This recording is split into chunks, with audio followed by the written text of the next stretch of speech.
Yo soy Marcelo Molodeschi, soy parte del equipo de coordinación y educador, profesor de matemática en la Escuela Pública de Gestión Social número 1, Héroes Latinoamericanos, que es donde estamos ahora. Estamos en el barrio Segundo David Peralta, Mate Cocido, de Resistencia. Es un barrio producto de una toma de tierras en el año 2002. Todo el barrio, el 90% se construyó por autoconstrucción de viviendas, por cooperativas con las compañeras y los compañeros, más compañeras y compañeros.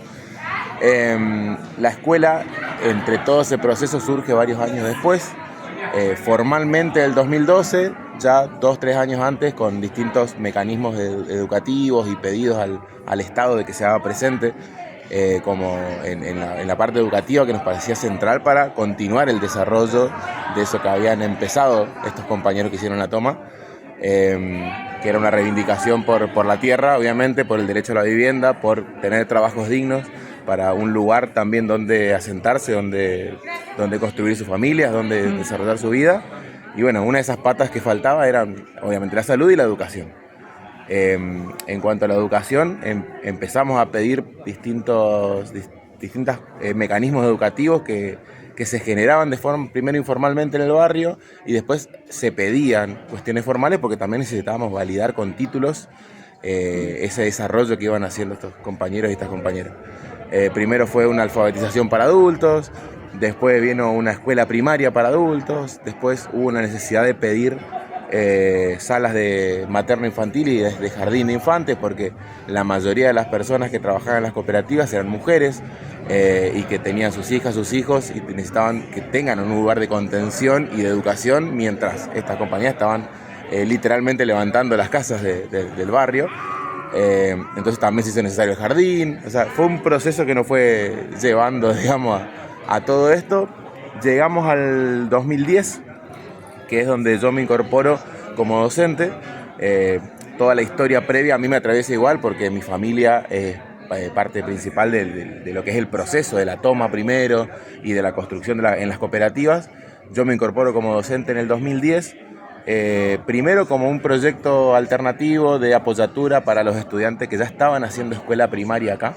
En el 2009 logramos que venga por un anexo de una escuela estatal, que funcione acá una escuela primaria.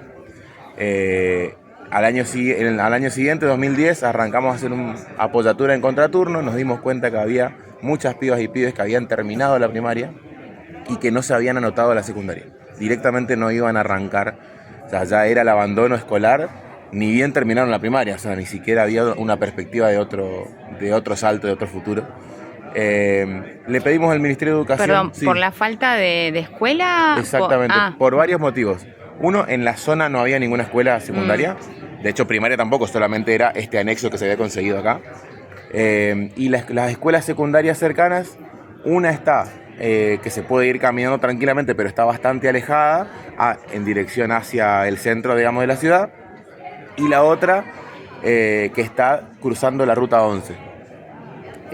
La dificultad de eso es que en general las familias en el principio acompañaban a las pibas y a los pibes, a los que sí se anotaban, para ir a la escuela secundaria, pero pasado el medio año ya no era una constancia de que los papás o las mamás lleven a los chicos, y ya no se iban solo los chicos desde acá cruzando la ruta hacia el otro lado de la ruta a ir a una escuela. Entonces el abandono era prácticamente 100% de ese rango de edad. Así que Por empezamos a ende, exigir. universidad o aspiración. Ni pensarlo, o sea, no estaba ni en un horizonte. O sea, Claro. pensar en estudiar después, ni siquiera. De hecho, nos tomó varios años después de la creación de la escuela misma que los pibes tengan un horizonte de validarse para decir, puedo estar en un terciario, puedo estar en una universidad. Eso es parte también de la construcción y Claro. del cambio de sentido que nosotros queríamos hacer. Siempre algunas profes de nuestra escuela solían decir el destino o el imaginario en ese momento de estas pibas y estos pibes era la esquina. No había un imaginario en otro espacio, digamos. Y sin embargo, empezamos a ver esa necesidad. Le pedimos al Ministerio de Educación en ese 2010 que cree una secundaria acá, así como funcionaban. En ese momento no pensábamos en la escuela propia, pensábamos que creen un primer año, para que esos pibes que habían terminado séptimo grado el año anterior arranquen primer año de la secundaria al siguiente. Peleas, gestiones, nos decían que no había presupuesto, que no podían crear el año. nosotros teníamos un proyecto especial que era con el que bancábamos la apoyatura en contraturno, que esos son horas cátedra que te da el Ministerio de Educación por un año con un proyecto fundamentado. Nosotros le entregamos al Ministerio de Educación nuestras horas, las que ellos nos habían asignado, le dijimos, sáquenlas de acá. Les devolvimos las horas para que no tengan la excusa de presupuesto. Y nos hicieron caso, o sea, nos dijeron que sí. Y ahí empieza que, bueno, se creó un primer año, pero dependiendo del proyecto que teníamos nosotros. O sea que... no ya conectado a la otra escuela, claro, el anexo. Formalmente sí para la cuestión administrativa, porque la escuela secundaria tiene que existir para que se pueda validar, después el tema notas y obviamente y seguimiento, pero el proyecto se hacía cargo de ese curso, que se creaba un primer año con esos pibes. Y así fue, bueno, 2010, 2011, 2012, estos primeros pibes ya estaban en tercer año, ya habían ingresado 2 cortes más atrás, y ahí nosotros ya veníamos con todo el proyecto y decir, bueno, acá no puede seguir habiendo anexos de 5 instituciones distintas, que era como funcionaba. De una escuela, o sea, de un jardín, venían unas seños de jardín, para hacer la sala de jardín. De otra institución distinta venían las seños de primaria. De otra distinta, bueno, nosotros que éramos los que hacíamos secundaria, y de otra distinta inclusive los que venían a educar adultos. O sea, 5 instituciones distintas en un solo lugar, sin los coordinadores o sin los directores en este lugar, porque ningún director de los de afuera pisaba este lugar, no venía sin objetivo acá. Común. No había forma de establecer objetivos comunes. Así que nosotros dijimos, acá tiene que haber una escuela propia del barrio, que no sea anexo de nadie, y así empezamos a formar este complejo educativo, y en el camino de eso queríamos defender la potestad de que, así como esta comunidad se organizó, fundó un barrio, porque el Estado nunca quiso fundar este barrio, o sea, la comunidad se organizó y le arrancó este barrio y este lugar al Estado. De la misma forma, esta comunidad se organizó y le arrancó una escuela, porque tenía que existir una escuela porque la comunidad lo pidió, no porque el Estado haya pensado que era una necesidad en ese lugar. Y entonces queríamos sostener la idea de, ok, los educadores de esta escuela los tiene que elegir la comunidad, ya no el Ministerio de Educación. Sí, obviamente, atender a que tengan las competencias adecuadas para enseñar tal o cual cosa, pero que la comunidad decía qué perfil docente necesita para sus hijos, para sí misma también, porque también todos los adultos y las adultas que vienen acá. Entonces ahí empezamos a explorar opciones. La opción fácil, digamos, que de hecho cuando hablábamos con gente que se podía todavía dialogar adentro del ministerio, nos decían hagan una escuela privada. No cobran cuota cero, pero nosotros decíamos no era el espíritu terminar siendo jefe de nuestros propios compañeros, no tenía ningún sentido terminar haciendo una cosa así. Nos pusimos a explorar, nos mandaron a estudiar literalmente. Ya existía en la Ley de Educación Nacional, por suerte, porque también hay gente que luchó antes que todos nosotros, por suerte las luchas se van acumulando, y la figura de gestión social ya existía en la Ley de Educación Nacional, sobre todo impulsado por muchas de las escuelas de gestión social que hoy existen en el conurbano bonaerense, que algunas tienen más de 40 años. Y entonces existe la gestión social en la Ley de Educación Nacional. También está replicado eso en nuestra ley provincial de educación, acá en la provincia del Chaco, que sé que no es el caso de todas las provincias, hay muchas provincias que no tienen la figura creada, y nos tomamos de eso sin antecedente local, pero sí con las figuras en la ley, y dijimos, bueno, escuela de gestión social, esto queremos ser, esto vamos a hacer. Después de varias discusiones lo logramos, y bueno, este es el complejo educativo de la Escuela Pública de Gestión Social número 1, la primera del Chaco. Héroes latinoamericanos. Héroes latinoamericanos, que también fue otra discusión larga, porque ¿qué nombre le ponemos? Claro. Y nos costaba elegir uno. Porque bueno, ahí es eso, muchas mujeres, muchos hombres que entendemos que dan la vida y dieron la vida primero y la seguimos dando ahora para construir desde este lugar que es nuestro, en este caso América Latina como un recorte de nuestra realidad porque es nuestra pertenencia, digamos, pero queremos un mundo mejor, no solamente una América Latina mejor. Pero agarrándonos de eso dijimos, bueno, héroes latinoamericanos. Obviamente que después con el tiempo tuvimos que corregirlo, porque ahora es latinoamericanos con X, digamos, pero bueno, sí. Son cosas también que uno va evolucionando y que vamos viendo, vamos cambiando. Y nos quedamos con ese nombre plural porque nos permite también eso, no estamos homenajeando a una persona, estamos homenajeando a un montón de procesos de lucha, a un montón de personas que entregan la vida para que este lugar sea un poquito mejor, digamos. Claro, y saliendo también del discurso de la historia contada desde un punto y nada más, porque en el recorrido de estos héroes latinoamericanos no es Sarmiento, no es Roca, Claro. no es las figuras que más sobresalen en la educación tradicional. Exactamente.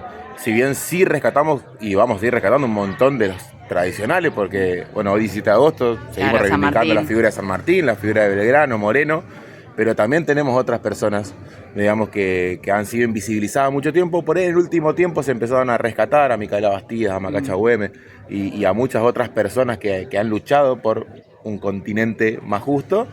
Pero bueno, en la escuela habitualmente es difícil que veas la figura de José Carlos Mariátegui, digamos, es difícil que se hable de Allende, que se hable, no sé, de tantas personas que de verdad intentaron y nos dejaron un ejemplo para ver cómo mejoramos este mundo. Nosotros, nuestra intención un poco es esa, nos sirvió también para jugar un poco cuando a nivel educativo el hecho de ser gestión social nos dio muchas posibilidades de intervenir a nivel pedagógico en la escuela. Entonces, en el año 2014 creamos un sistema no graduado en la escuela secundaria. O sea, los pibes y las pibas nuestros no cursan como de primero a quinto, si bien sí son 5 años, no cursan con cursadas estrictas por materias, digamos que lo pueden hacer repetir el año, porque entendemos que también la repitencia, como está planteada en el sistema tradicional, es un sistema de exclusión. Expulsivo, claro. Es muy expulsivo. Nos pasaba, decíamos, che, pero acá tenemos los docentes que queremos. ¿Por qué se nos siguen yendo pibes? Además de las cuestiones externas, ¿no? Internamente, ¿qué podemos cambiar? Y un poco era eso, decir, bueno, hay que cambiar la dinámica de la escuela. Nosotros no bajamos ningún contenido, no dejamos de dar nada, o sea, el contenido que tiene que tener para validarse su título está y por encima, porque además le agregamos cosas que en la currícula tradicional no está. Pero nos pasaba esto, decir, bueno, ¿cómo evitamos que la repitencia sea un factor de expulsión? O la inasistencia misma. Claro, nuestros pibes por ahí se tienen que ir a laburar y dejan de venir a la escuela. Nos ha pasado pibes que con situaciones de consumo que dejan de venir a la escuela, con situaciones de delincuencia, quedan detenidos, dejan de venir a la escuela. ¿Y qué hago? Yo le digo, bueno, ¿sabes qué? Como tuviste esa realidad, repetí el año y volví el año que viene, no vuelve el pibe, la piba no viene. Entonces dijimos, no gradualidad, que es un seguimiento personalizado a las trayectorias educativas de cada uno y cada una de ellas, y eso nos permite a nosotros, mediante mucho registro, establecer que si una persona X hace todas las materias bien, digamos, de un año y le fue mal, no sé, digamos en 4 materias, en el sistema tradicional hubiera repetido el año completo. Nosotros lo que cuestionamos es ¿por qué no le reconoces las materias que se aprobó? Como nos pasaría en la universidad. Claro. ¿Sí? Estamos muy acostumbrados a que en la universidad o en el terciario sí se puede. Yo apruebo una materia y es mía, no me pueden hacer volver a cursarla, porque ya la aprobé, por más que sea la única que hice en todo el año. Bueno, ¿por qué en la secundaria no? ¿Por qué en la secundaria lo que ya probaste no lo volvés a cursar? No haces esa farsa de cursarla de nuevo. Digamos, si yo me llevé matemática en primero, ¿por qué cuando me hacen repetirla tengo que hacer lengua que sí aprobé, biología que sí aprobé? Así que bueno, empezamos a meternos con esas cosas. Obviamente que se toma asistencia, pero por una cuestión de seguimiento pedagógico, claro, no como un contabilizador que te va a dejar afuera como un reloj, digamos. Como en la propia historia. Exactamente. El recorrido del es alumno, el recorrido pedagógico y nos permite saber cuándo dejó de venir, qué estaba pasando en cada materia cuando dejó de venir. Entonces sé cómo reincorporarlo con los contenidos que yo sé que ya tenía. Si está registrado, sabemos dónde quedó. Obviamente se hace una readaptación porque por ahí se olvida de cosas, pero se hace una adaptación y vuelve a seguir. Entonces es no graduado. Claro. Rompemos la gradualidad para que ellos puedan continuar. Y las pibas y los pibes que por suerte tienen una espalda, que tienen una familia detrás que los va a acompañar, van a cursar la escuela como si fuera cualquier otra. O sea, les va a parecer lo mismo en el recorrido y no les va a afectar en nada toda esta dinámica, digamos, no les va a afectar negativamente, digo. Claro. Pero sí va a ayudar a los que no. Entonces nos parecía que era mucho más justo, digamos. Bueno, y hoy la escuela es sede del 19 Encuentro de la Comunicación Alternativa y Popular. ¿Qué se siente estar siendo sede, ¿no? De estar ustedes en esta lucha y de repente que tantas personas ahora sepamos y conectemos y nos podamos ver y sintamos que estamos haciendo muy parecido en puntos distintos. Primero, muy bien, se siente muy bien, porque la verdad es que a nosotros nos llena el alma recibir gente, saber gente que está luchando, que tiene las mismas intenciones que tenemos nosotros, haciendo algo distinto, ¿sí? Desde otro sector, pero con la misma intención, con la misma gana. La verdad que es admirable. Siempre nos poníamos a hablar bueno, Diana es la compañera que está de la red acá en Resistencia, y siempre hacíamos la comparación de que la radio tiene también las facetas parecidas a lo que nosotros tenemos en educación. Tenés las radios del Estado, tenés las radios privadas, comerciales, y tenés las radios comunitarias. Y bueno, nosotros en esas tres categorías tenemos la educación pública de gestión estatal, las escuelas del Estado, tenés las escuelas privadas, y nosotros somos las escuelas que nacen de la comunidad. Así que como los medios nacen de la comunidad, las escuelas también pueden nacer de la comunidad y ser gestionadas por esa comunidad.